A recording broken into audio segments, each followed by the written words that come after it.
core apostolic origin gipaningkamutan kanay nga check up discussion kung sibo ba yun kita sa original witnesses o ikaduha in town by guidance of the Holy Spirit.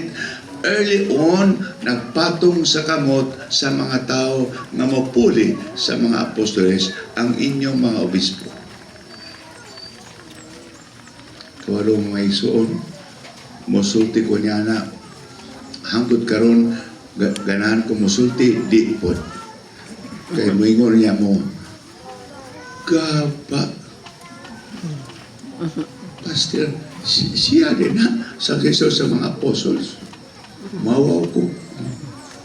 Arang-arang tong sa unang obispo kay mga tas ilong, puti, basta puti kay mga engkanto ganahan man ta. Mao kay how you kay na. Pero pisang ilong taga panibol o kaon o bahaw lupita pa mo o kurambos o kaon asa ko bitin no kung sa pa na talong ba na tinamos ba parehan ninyo pero in God's wisdom para in taon makontinue ang apostolic character of the church. Suka dyan ito pa, sumpay in taon ni sa patong sa kamot. Dili pwede ang obispo nga bisan kinsay mo patong. Ingon ang mandato kada obispo kinahanglan nga patungan siya sa kamot sa tulo ka obispo ni ordain nga legit yun. Musa pag ordain ako, o di mapudisod na, mutan ako, kisay tulong patong nako. Kaya mo na, sakto ang basa-basa ba? Mga urit ang ikap sa ulo. Sa ato pa, kana ubang grupo, namin ako rin ng medyo mayo kami istorya, naba sila ay apostolic connection. Kamay tubag niya. Busa, atong Santo Papa, kanunay nagtawag sa mga obispo, kay ang Santo Papa is the Bishop of Rome. Bishop po siya sa Rome. First among equals, ang Santo Papa kanunay nag-gather sa mga obispo aron from time to time maminaw siya, mudiscuss siya kumusta ang among apostolic ministry para ma-maintain yun, buhin yun, tinuod yun, living yun, effective yun ang gingon kita apostolic church. Mga isuon, anya ako rin sa inyong JKK o ba sa inyong pagparuko, di lang mo check up, kaya marang hawad ko mo tanaw, tentigan. Sana ito padua, tarong pa ni sila. Di, tao, bali niya ko din kay ingon ang inyong kura paruko.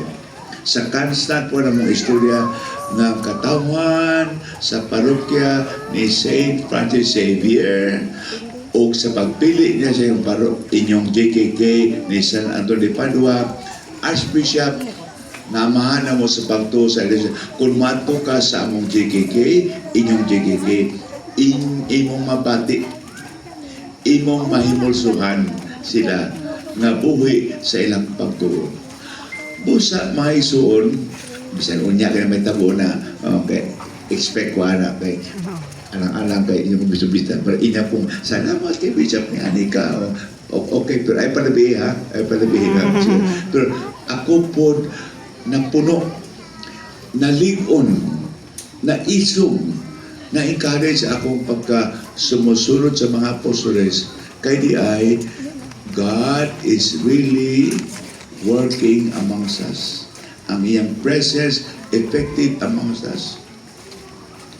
Nagwa na no kamay, oh. Effective. Ano man? Uy, ngano na nga mo diya mga bambu ang gusto mo kuha niyo karon. Lapok-lapok na pwede karon. Pero ako nituyo na para mata mo ba? Kaya paano ko nga karon yun, yung tao na yung nakita niyong obispo, pero kita mga katolik ko, salamat ka nakato ko. Bisa pagkamuinakan siya, nakapriti, naglapok-lapok, napamuyamot ka pansit, ako para di ka. Pero ako, tinuod pa na ba?